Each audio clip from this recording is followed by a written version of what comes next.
5 मार्च 2024 को कक्षा 10वीं के जितने भी छात्राएं हैं, यानी जो बच्चियां गृह विज्ञान ली हुई हैं, होम साइंस, तो गृह विज्ञान वालों के लिए एक इम्पोर्टेंट सेशन, इससे रिलेटेड प्रश्न आपके होम साइंस में देखने को मिलेगा और जितना भी पढ़ा के वीडियो में डाल देंगे उतने में से ही आएगा, इसकी गारंटी है। बड़े ध्यान पूर्वक से पढ़िए। और पहला जो टॉपिक है आपका बेटा वो है पारिवारिक बजट। तो पहला ही प्रश्न अगर लॉन्ग क्वेश्चन में पूछता है तो कहता है पारिवारिक बजट क्या होता है, पारिवारिक बजट के कार्य बताइए, मतलब प्रकार बताइए, पारिवारिक बजट के उद्देश्य बताइए, क्यों आप पारिवारिक बजट बनाना चाहते हैं। पहले बात करें हम बेटा पारिवारिक बजट क्या होता है, तो सिंपल बात यही है कि परिवार में जितने भी व्यक्ति आय करते हैं, मतलब कमाते हैं, और उसी आय में से जो हम खर्च करते हैं, तो आय और व्यय का ब्यौरा, यानी जो हम कमा रहे हैं और जो खर्च कर रहे हैं, उसी को एक लेख के माध्यम से या एक बजट के रूप में रिप्रेजेंट करना ही क्या कहलाता है, पारिवारिक बजट कहलाता है। पारिवारिक बजट के मुख्य तत्व की बात करें बेटा, तो पारिवारिक बजट में क्या क्या हम दिखाते हैं, तो वह दिखाते हैं आय, व्यय तथा बचत, यानी कितना कमाया, कितना खर्च किया और कितना बचाया। यह मुख्य तत्व होते हैं पारिवारिक बजट को बनाने का। तो ये भी पूछ लेता है प्रश्न, पारिवारिक बजट क्यों बनाते हैं। तो पारिवारिक बजट इसलिए बनाया जाता है ताकि हम ये ध्यान दे सकें कि हमने कितना कमाया, कितना खर्च किया तथा भविष्य के लिए कितना बचाया। बात समझ में आ रही है। इसके मुख्य उद्देश्य क्या है ये भी पूछता है। तो मुख्य उद्देश्य है बेटा बचत करना। जब हम पारिवारिक बजट बना के चलेंगे तो हम बचत करना सीख लेंगे। अब हम कितना कमा रहे हैं हमको ये पता ही नहीं है, कितना खर्च कर रहे हैं ये पता ही नहीं है, तो हम बचत नहीं कर पाएंगे। बट यदि हम जानते हैं कि कितना कमा रहे हैं और कितना खर्च कर रहे हैं, तो हम बचत भी करना सीख लेंगे। क्योंकि हम बचत पे नियंत्रण करेंगे, यानी व्यय पर नियंत्रण करेंगे, तो निश्चित रूप से बचत भी कर पाएंगे। दूसरा चीज आय का ज्ञान होता है। पारिवारिक बजट बनाने से उद्देश्य यानी आय का ज्ञान होता है, कितना हमको कमा रहे हैं वो जानकारी है। व्यय कितना कर रहे हैं, अधिक हो रहा है तो हम नियंत्रण कर सकते हैं। दूसरा, नियंत्रण करने के बाद जो पैसा बचा उसको हम बचत भी कर सकते हैं। अब इनके प्रकार की यदि हम बात करें बेटा, यानी पारिवारिक बजट के प्रकार पूछता है तो 3 प्रकार के होते हैं। पहला होता है संतुलित बजट। संतुलित बजट की बात करें बेटा तो इसमें आय और व्यय दोनों बराबर होता है। यानी अगर हमारे परिवार की आमदनी 5,000 रुपये है तो खर्चा भी 5,000 रुपये है, यानी जितना कमाया उतना खर्च किया। इसमें यह सहूलियत होती है कि हमें किसी से कर्ज लेने की आवश्यकता नहीं पड़ती है। लेकिन यह बचत जो है अपने मतलब भविष्य को देखते हुए एक कहा जा सकता है कि सर्वोत्तम बजट नहीं है, सर्वोत्तम बजट की श्रेणी में नहीं आता है। दूसरा बेटा घाटे का बजट। घाटे का बजट कब होगा, कमाया 54, खर्चा किया 58, तो वह घाटे का बजट है। मतलब आय हमारा कम है, व्यय ज्यादा है। हम 10,000 रुपया महीना कमाते हैं और 50,000 का मोबाइल चला रहे हैं, 2 लाख रुपए के KTM बाइक से घूम रहे हैं, तो ये हमारा क्या होगा, निश्चित रूप से कहीं ना कहीं से हम कर्ज लेने की आवश्यकता भी पड़ सकती है। तो यह बजट बिल्कुल बेफिजूल का बजट है, इस बजट पे कार्य करने की भी आवश्यकता नहीं होती है। लेकिन बचत का बजट, बचत का बजट क्या होता है बेटा, हमारा आय ज्यादा है, व्यय कम है। अब मैं 50,000 रुपये महीने कमा रहा हूँ और 10,000 रुपये का मोबाइल चलाता हूँ तो चला सकता हूँ। मोबाइल का रिचार्ज मुझे 1 महीने का कराना, मैं 2 GB डाटा ना लेके 1 GB का भी इस्तेमाल कर सकता हूँ, क्योंकि बेफिजूल नेट यूज करने में भी हम व्यय जो करते हैं, व्यर्थ व्यय करते हैं। इसलिए आय हमारा ज्यादा हो, व्यय हमारा कम हो, तो हमारा बचत का बजट होता है। और इसी को बेटा सर्वोत्तम बजट भी बोलते हैं। क्या बोलते हैं, सर्वोत्तम बजट। सर्वोत्तम बजट। और प्रश्न पूछा है कि निम्न में से सर्वोत्तम बजट है, ऑप्शन में ये तीनों रहेगा, आप टिक किस पे मारोगे, बचत का बजट। कोई डाउट? फिर ध्यान देता, बचत का यानी बचत की हम बात कर रहे हैं, तो बचत का मुख्य प्रयोजन क्या होना चाहिए। तो मुख्य प्रयोजन यही होता है भैया, बचत हम क्यों करते हैं, ताकि भविष्य के लिए आवश्यकता पड़े तो हम उसका इस्तेमाल कर पाए। ताकि आकस्मिक व्यय यानी अचानक तबीयत खराब हुआ, हॉस्पिटलाइज होना पड़ा, अस्पताल में हम भर्ती हैं, पैसा बचत नहीं करेंगे तो हम इलाज करा पाएंगे क्या? नहीं करा पाएंगे। तो ये मुख्य प्रयोजन यही होना चाहिए कि भविष्य में कभी भी आवश्यकता पड़े किसी भी चीज के लिए तो मैं इस्तेमाल कर सकूं उस पैसे का। आकस्मिक व्यय पड़ा, कहीं एक्सीडेंट हो गया, कहीं किसी का शादी विवाह पड़ गया, किसी ने मुझसे मांग लिया तो मैं उसकी मदद भी कर पाऊं, इसलिए ये बचत करना आवश्यक है। बचत को सुरक्षित कहाँ रखा जा सकता है, यानी बचत को सुरक्षित रखने का मुख्य साधन पूछता है तो वह बेटा है बैंक में जमा करना।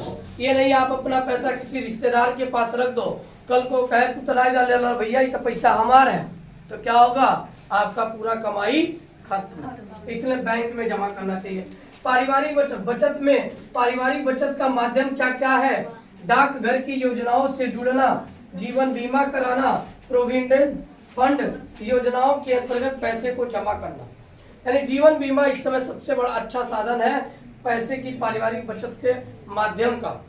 और हम भी LIC एजेंट, आप भी अपना बीमा हमसे करा सकते हैं। तो आप लोग भी बीमा कराओ, गृह विज्ञान पढ़ते हो, कुछ हमको भी लाभ होगा, आपको भी लाभ होगा। पारिवारिक बचत का सबसे अच्छा विकल्प क्या है बेटा? पैसे कहाँ जमा करें? डाकघर में या तो बैंक में, किसी रिश्तेदार के, किसी दोस्त के, किसी पड़ोसी के घर, हमारे भी पास जमा कर सकते हो, हम सुरक्षित रखेंगे। नहीं ऐसा नहीं बेटा, मान लो हमारे पास बहुत ज्यादा पैसा हो गया, हम भाग गए, तब क्या करोगे? इसलिए किसी पे भरोसा ना करो। किस पे भरोसा करो? डाकघर और बैंक पर। फिर चेक, चेक के प्रकार पूछता है बेटा। चेक कई प्रकार का होता है, एक साधारण या वाहक चेक, एक रेखांकित चेक, एक उपहार चेक, एक ट्रेवलर चेक।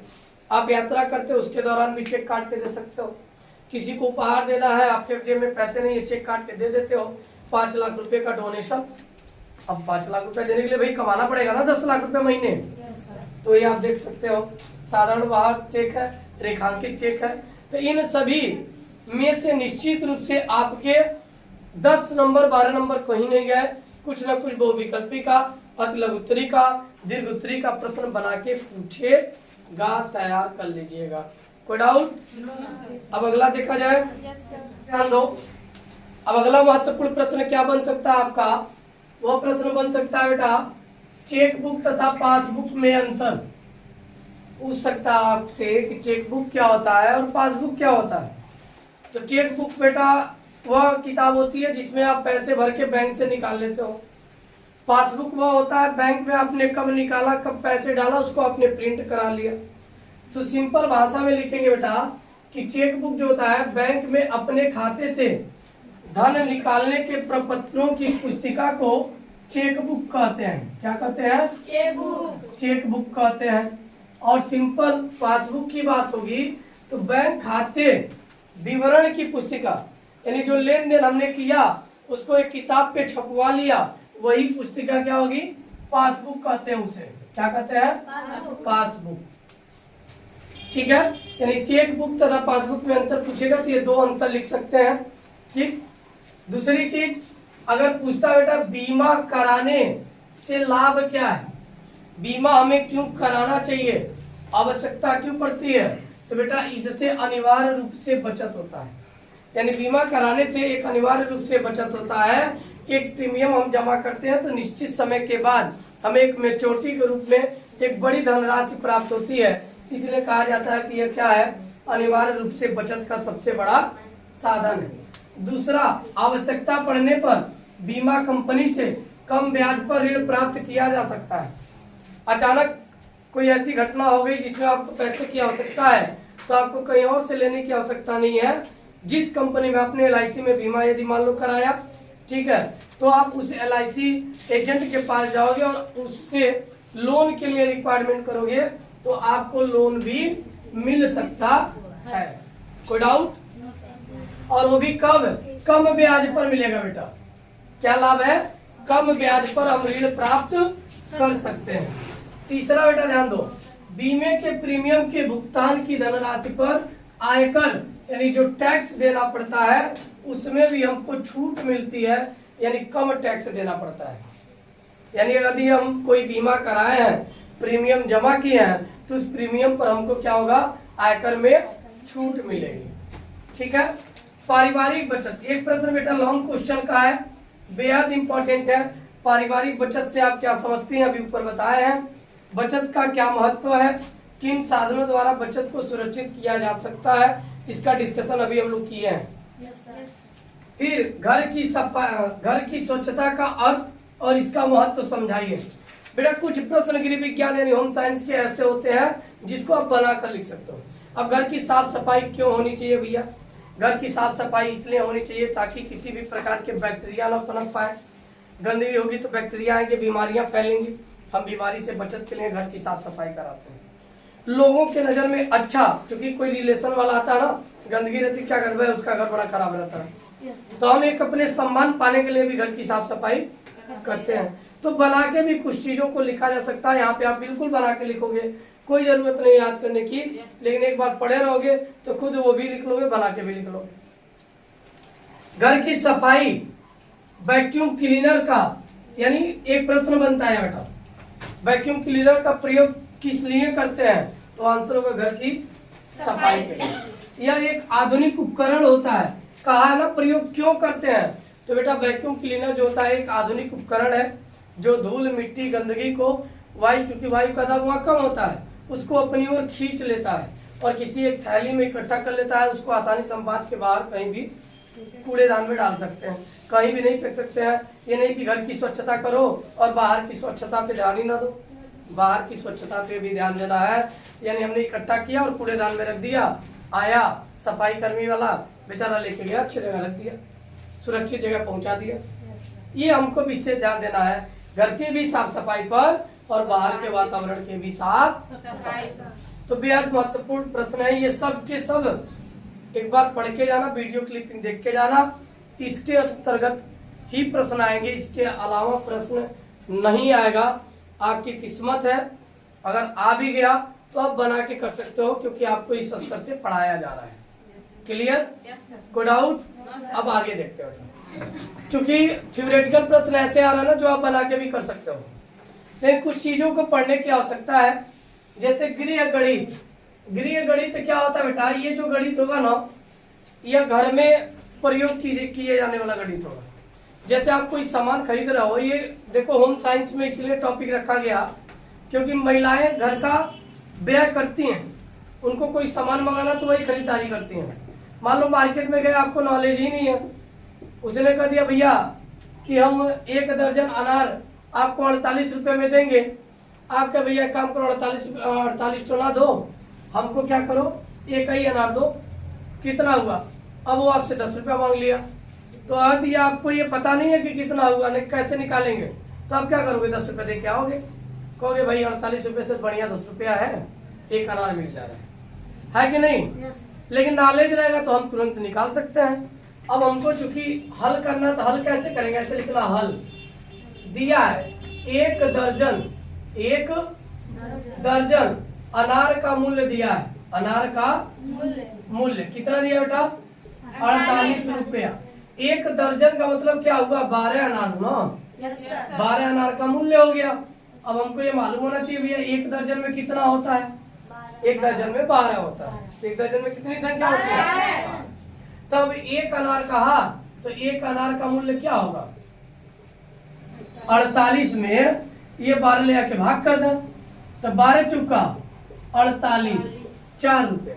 1 अनार का मूल्य कितना हो गया, 4। मान लो आपको 5 अनार लेना है, तो 5 अनार का मूल्य अब कितना होगा, क्या करेंगे भैया, 5 अनार का मूल्य निकालने के लिए 1 का तो पता चल गया। Yes sir. जब 1 अनार का पता चल गया तो उसी के मूल्य से गुणा कर लो, तो 4 बचे 20, यानी 20 रुपए में हमको कितना अनार दे देगा, 5 अनार।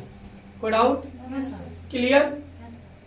गांव में कभी कभी महिलाएं कर्ज भी ले लेती हैं, या लोग कर्ज ले लेते हैं बजट को चलाने के लिए, पारिवारिक बजट को संतुलित करने के लिए, कि भाई खर्च हमारे घर दे दीजिए।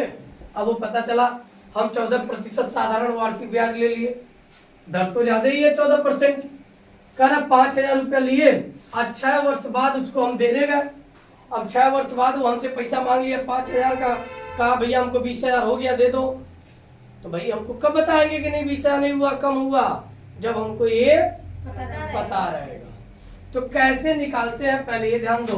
पहले क्या दिया ये लिख लो, क्या दिया, दर दिया, कितना 14%। क्या ऐसे लिख लो बेटा, दिया है, दिया दर बराबर 14%। मूलधन कितना लिया, 5,000। दर को 8 से, मूलधन को P से दर्शाते हैं, 5,000 रुपया। टाइम कितना लिया, समय 6 वर्ष, T से दर्शाते हैं इसको। कोई डाउट? और चूंकि पूछा क्या, साधारण ब्याज, केवल ब्याज पूछ रहा है, साधारण ब्याज, सिंपल इंटरेस्ट, क्वेश्चन मार्क। अब सूत्र क्या होता है साधारण ब्याज का बेटा, तो साधारण ब्याज का सूत्र होता है मूलधन गुणे दर गुणे समय बटे में 100, बटे में 100। अब यहाँ से हमें SI निकालना, सिंपल इंटरेस्ट, साधारण ब्याज।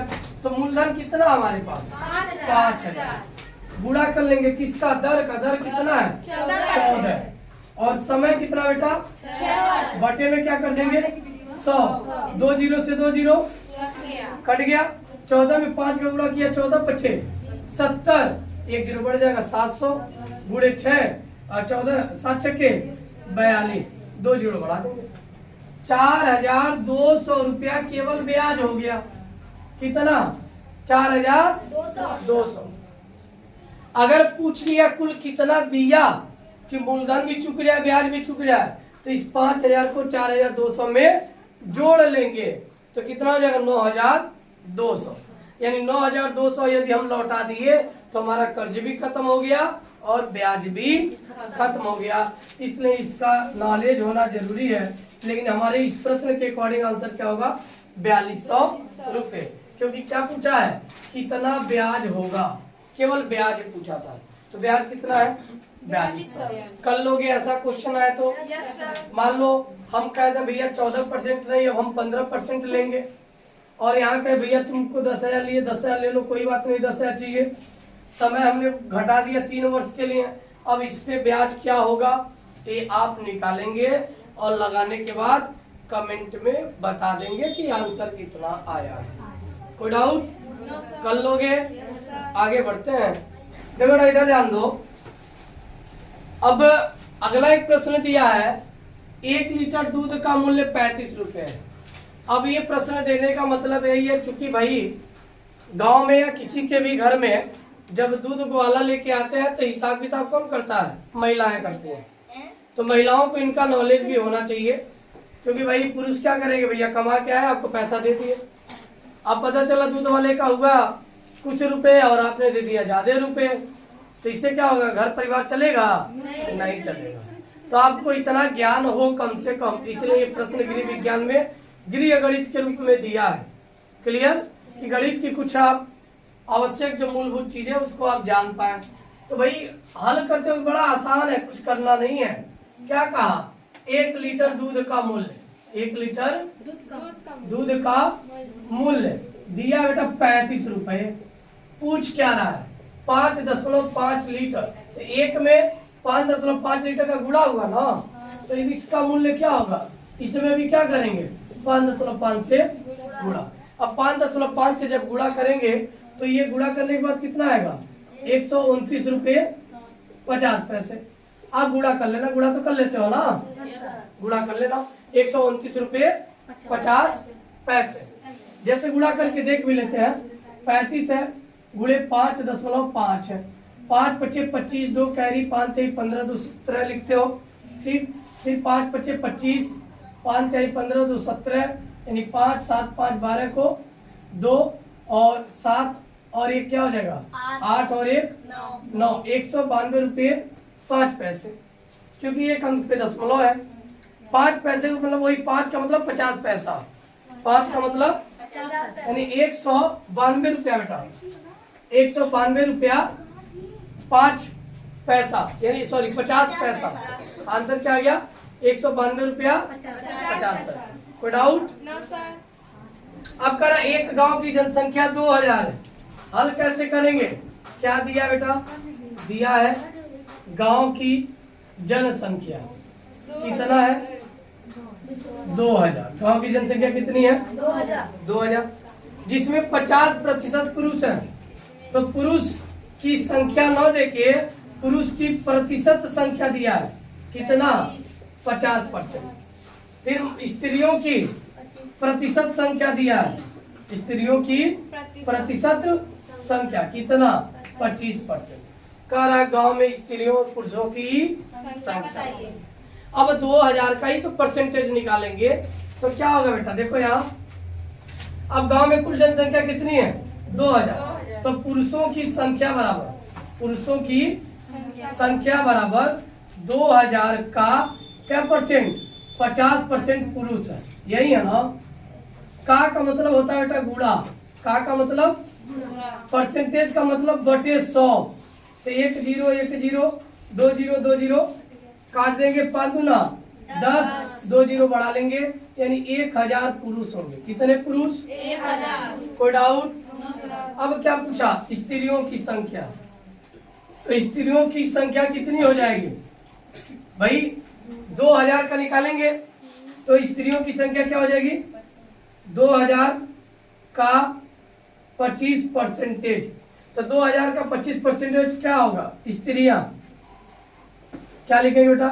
2000 गुणे 25/100, 2 0 कट गया, 25 दूना 50, 1 0 बढ़ा लेंगे, यानी 500 स्त्रियां हैं।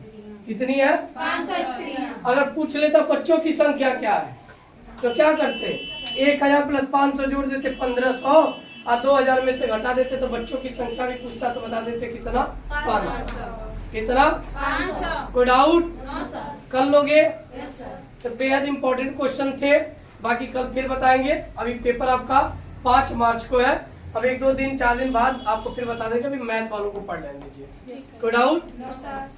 वीडियो को खूब अच्छे मन से ढंग से देख लीजिएगा, शेयर भी कर लीजिएगा अपने स्कूल के ग्रुप में भी, ताकि वो भी बच्चे देखें तो कहें कि हाँ यार कुछ पढ़ाया, अच्छा आया। क्लियर?